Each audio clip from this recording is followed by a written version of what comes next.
Glad to have you join us on the news at 2 right here on Ogtv, the People's Telly. I am Dominic Agbea. Don't forget you can watch us live on Facebook at Ogtv and Ogun State Television, YouTube at Ogtv Abeokuta, and on Ogtv website www.ogtv.com.ng/live for the latest news and reports. Check us on this platform, X at Ogun TV, Instagram at Ogun State Television, or download Ogtv app on Apple Store and Google Play Store. And now to the news in full. President Bola Ahmed Tinubu has reassured Nigerians of his administration's determination to rid the country of terrorism and protect lives and property. He said the welfare of security agents would not be compromised as they intensify the fight against banditry and all forms of violence.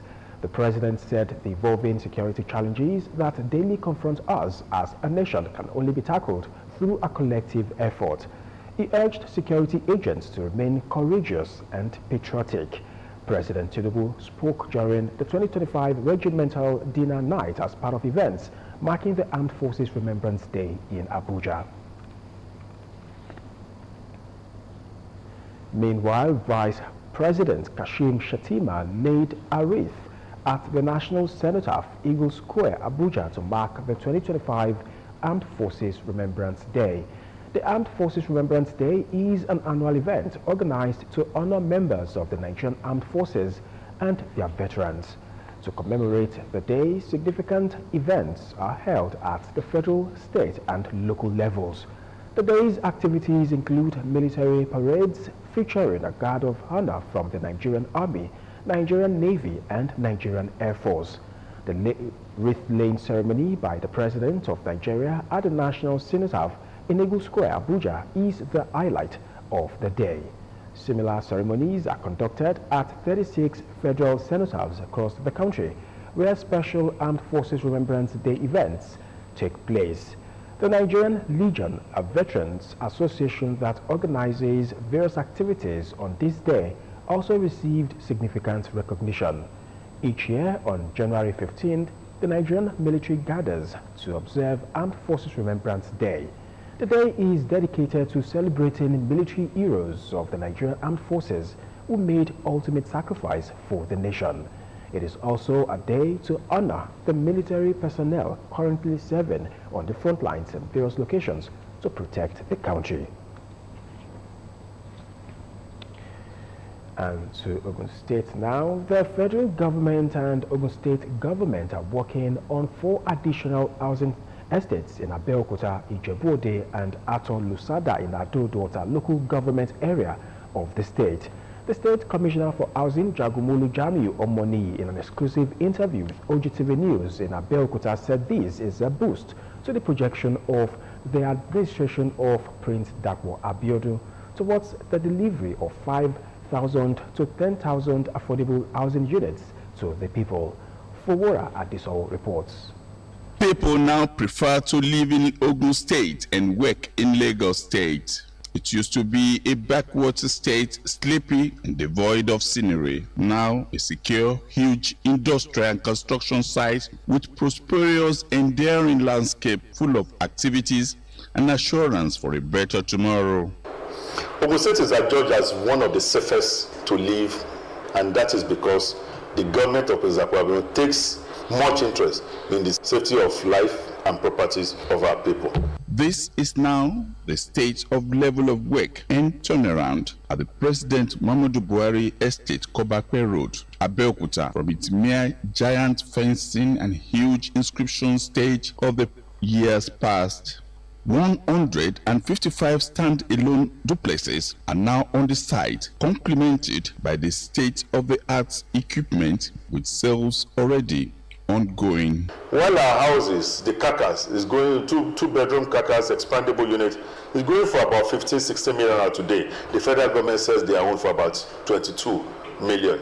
And that is because of the method that Prince Dakwa Abiodun's government has introduced, and that is the direct labor approach that we've introduced in developing these housing schemes.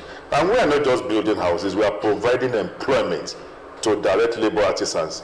Under the leadership of Prince Dapo Abiodun, Governor of Ogun State, the projection of building between 5,000 and 10,000 affordable housing estates is yielding results. These are projections to partner with federal government agencies under the federal government renewed hope cities. And of particular interest is the fact that we will be partnering with Federal Housing Authority to develop 2 estates in Abeokuta, one in Jebode along the Epemudoda axis, and another one along Aton Lusada Expressway. All these are expected to be consummated in 2025. The GRA redemption scheme in Ibara, Abeokuta, is almost completed, with about 35 duplexes fully completed and sold out.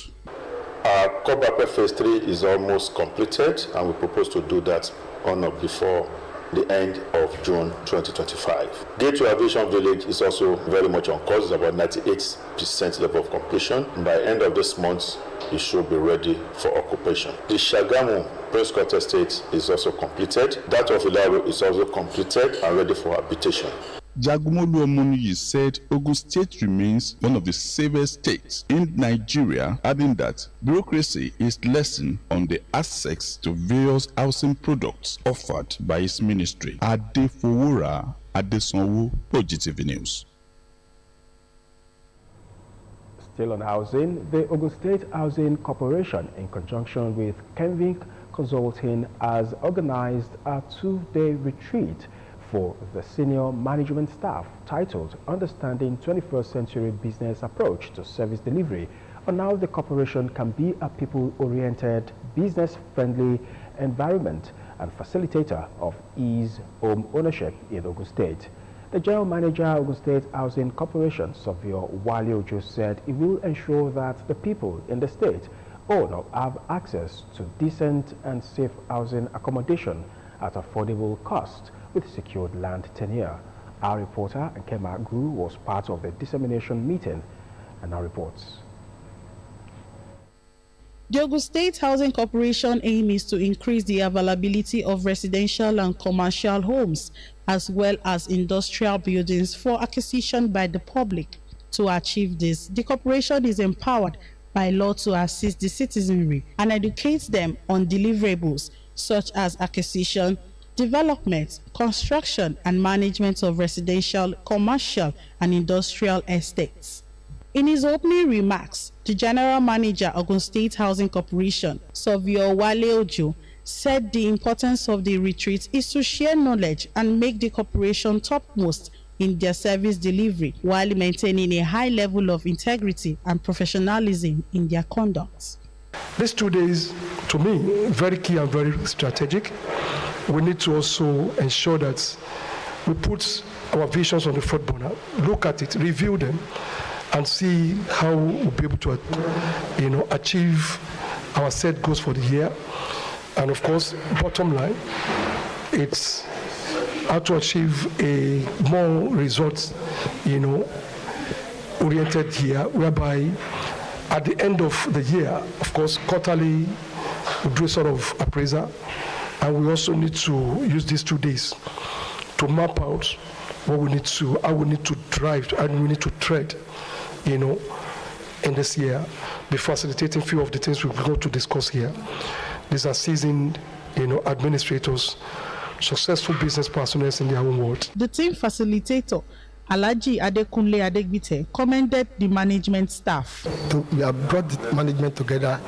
This is the first week of the year to have a retreat for all the management staff to discuss very many subject matters that ranges from the mission, vision of the organization, how to sustain the growth of the organization. The corporation was also advised to endeavor to innovate and keep abreast of new technologies in the industry towards the provision of quality and affordable housing for the populace. Nkem Agu, Ogtv News. There is a need for effective policies to sustain the vision of the founding fathers of civil service and chart a new roadmap for improving the efficiency of public service and civil service. This was a submission of the Ogun State Head of Service, Mr. Kehinde Onosoya, some retired heads of service and permanent secretaries, while expressing their views on retooling the service for optimal productivity. In this special report, they went down memory lane in comparison to the core values upheld in civil service then and now. Margaret Okunlola has the details. The civil service, as constituted from inception, remains the lubricant to oil the wheel of governance, as workers ensure day-to-day administrative progression of government. With prerequisite credentials, civil servants have conscientiously pursued this constitutional responsibility with attendant results to show for it. However, recent developments are not only disturbing, but it calls for total retooling to make the civil service sustain its core values of oiling the machinery of government. According to statistics, 1 out of every 3 older persons in the generation has one complaint or the other about the younger generation, as it is believed morals keep nosediving, therefore dropping the ball of performance as generation changes. This is no different from the perspective of the retirees and older generation in the public and civil service, as some believe the level of standard and discipline is not the same compared to their days. A former head of service in Ogun State, Chief Dipo Odulate, who was appointed head of service in November 2003 by the then state governor, Otumba Gbenga Daniel, the narrative is not different, as it shares experience of the civil service then. Civil service reforms has always been an ongoing something. I mean, it comes with time, and is to update the civil service from time to time. You will see even not only the civil service alone, the public service as a whole. With time, we shall get there. On his part, Mr. Kolawole Peter Fagbon, immediate past head of service, appointed in March 2023 by Governor Dapo Abiodun, speaks on upholding moral values. It's ethical issues. We have Sorosuke generation. Those are not law-abiding. Sorosuke generation is more or less a rebellious generation, and that can't work. Rules and regulations are meant to govern conduct. So if that is not followed, then we are in a state of anomy. So the new generation should learn to go by the rules and regulations so that their behavior will be predictable. General Secretary of the Association of Retired Heads of Service and Permanent Secretaries in Ogun State, Alhaji Adebisi, who retired 6 years ago, narrows down on ethics as practiced in the state civil service. Ogun State civil service for quite some time has been ranked as one of the best in the state. And the reason being that the founding fathers of the civil service were very dedicated, committed, and they identified themselves with the goals and aspirations of the government in power at every point in time. In a bid to synchronize and create a balance, the current head of service, Mr. Kehinde Onosoya, who joined the civil service in December 1992 and appointed by Governor Abiodun as head of service in April 2024, reiterates various reforms put in place by the current administration to ensure the values, ethics, and competence as passed down over time are upheld. Our forebears, we want to talk about the lives of late Chief Simadibo from the western region, down the lane. All our past head of service and even secretary to the state government, they are people of impeccable character, integrity, and all this has been dovetailed into the service. We inherited integrity, we inherited transparency, we inherited impeccable character, and we inherited a transparent and vibrant civil service from our forebears. So the onus lies on us to continue to reciprocate the gesture and ensure that the upcoming generation of civil servants have something to lay on to. that we have a vibrant, efficient, and accountable civil service. Mr. Onosoya further charged civil servants to continually be role models and discharge their duties with all diligence. No doubt, the civil service is pivotal to socio-economic development of any state, and the workers deserve all the support to give their best. Margaret Okunlola, Ogtv News. Residents of Ogun State have been advised to seize advantage of the free health insurance schemes in their communities to ensure uninterrupted access to quality and affordable health services in all the public-owned healthcare facilities. This came from medical practitioners, just as the authority has called on the public to embrace the new policy scheme, which has made provision for every Nigerian to have health insurance. Olaide Oloye, who spoke with some medical practitioners, has more details in our report. The Nigerian government has again made awareness to educate people on the National Health Insurance Scheme, as they realized that financing health was so demanding owing to the dwindling economy.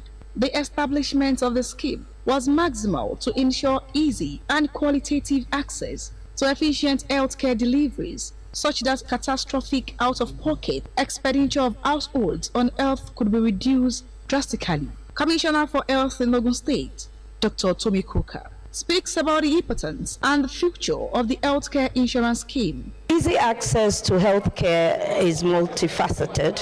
There are various barriers. There's the financial barrier, which the insurance is addressing. There's the distance barrier, which is do we have enough health facilities within the vicinity of where people live? And His Excellency is addressing that. We've renovated about 100 PHCs in the last sort of 5 years, but at this current year, His Excellency has also actually commissioned another 75 PHCs to be upgraded, as well as 20 general hospital, one general hospital across each local government. This, hopefully, we think would address the distance in quality health facility where it's conducive to deliver health care for people. According to the Executive Secretary of Ogun State Health Insurance Agency, Dr. Afolabi Dosmo, the scheme is the enhancement of a good healthcare delivery system with the hope of documenting the beneficiaries of the scheme in a digitalized form. Health insurance is what creates a pool from everyone and introduce what we call cross-subsidization, where the rich takes care of the poor. The people that are healthy today takes care of those that are sick today. With the increasing inflation in the country and the cost of treatment now, what you probably go into a state hospital before and spend 5,000 for probably costs about 18,000-20,000. When that sickness comes, whatever money it requires of you, you have to go and start looking for it. Speaking to some other medical practitioners, they advise residents of the state to take advantage of the health insurance scheme, to seek medical advice and know their health status and treatment. Most people, they come to assess their monthly drug for routine drugs, like those people on antihypertensive, anti-diabetic. They can assess them anti-malaria drug. There are some other person that they had been admitted. You can get your infusions. There are so many things. They do their tests, and all of those things are available under the insurance. So we have health centers distributed over almost every local government within the states. So every villagers, people that cannot come from far to the secondary health care, they can always access their health insurance benefits by going to the primary health centers very close to them. The government was, however, employed to ensure that the scheme reaches the rural areas for the less privileged to benefit from it at no or less cost. Olaide Oloye, Ogtv News. And from education now to, I beg your pardon, from healthcare to education now. Learning opportunities through field trips remain crucial in shaping well-rounded pupils who are better prepared for future challenges, as they expand the people's horizon beyond traditional classroom learning.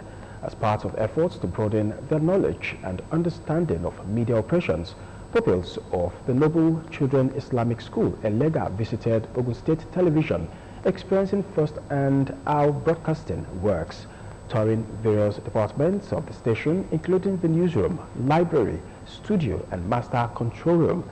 The pupils expressed excitement as they gained practical insights into television broadcasting operations. The excited pupils shared their experiences during the tour. It is interesting, although this is my first time being to a place and giving me full details about all the things I've been taught here.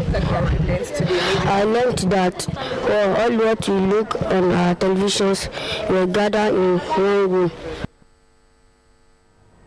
The chief servant of the Noble Children Islamic School, Mr. Yusuf Mohammed, emphasized that such excursions provide invaluable exposure and practical learning experiences for the pupils.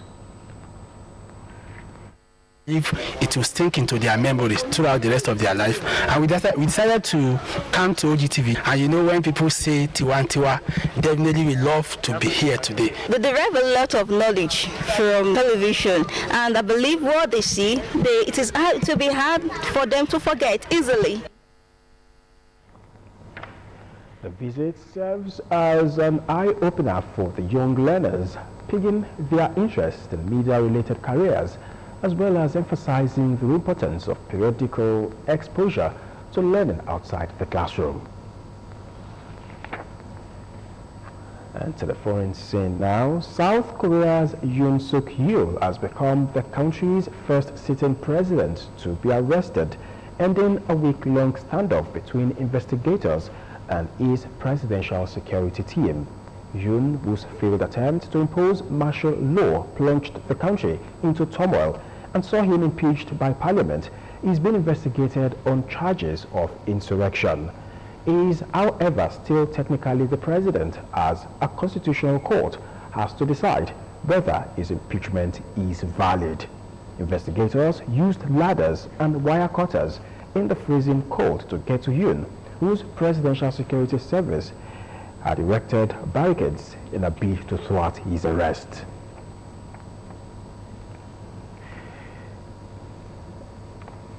And to the world of sports now, in what was his first public assignment following Monday's unveiling, new Super Eagles head coach Eric Chell, along with his agent Sidibe Abraham Bremer, arrived the Kene Remo camp of the Super Eagles B in company of the technical director of the Nigeria Football Federation, Coach Augustine Egwavoin. The trio, who flew from Abuja to Lagos, headed straight to the Remo Stars Sports Institute in the fabled Ogun State town. At Monday's unveiling, President of NFF Ibrahim Musa Guzo had clarified that trio will only be with the Eagles B in supervisory role, while the trio of Daniel Ogumodede, Fidelis Lechuku and Olatunji Barua, who qualified the team for the African Nations Championship, will remain essentially in charge of the team's preparation and participation at the tournament. Meanwhile, the draw for the final tournament of the 8th African Nations Championship will take place in Nairobi, Kenya this evening, hours after the Confederation of African Football (CAF) announced its postponement of the tournament till August. And before we go, let us remind you that you are never too old to set another goal or to dream a new dream. Don't forget you can watch us live on these platforms: Facebook at Ogtv and Ogun State Television, YouTube at Ogtv Abeokuta, and on Ogtv website www.ogtv.com.ng/live. For the latest news and reports, check us on these platforms: X at Ogun TV, Instagram at Ogun State Television, or download Ogtv app on Apple Store and Google Play Store. And that's the news. Many thanks for watching. Enjoy the rest of your day.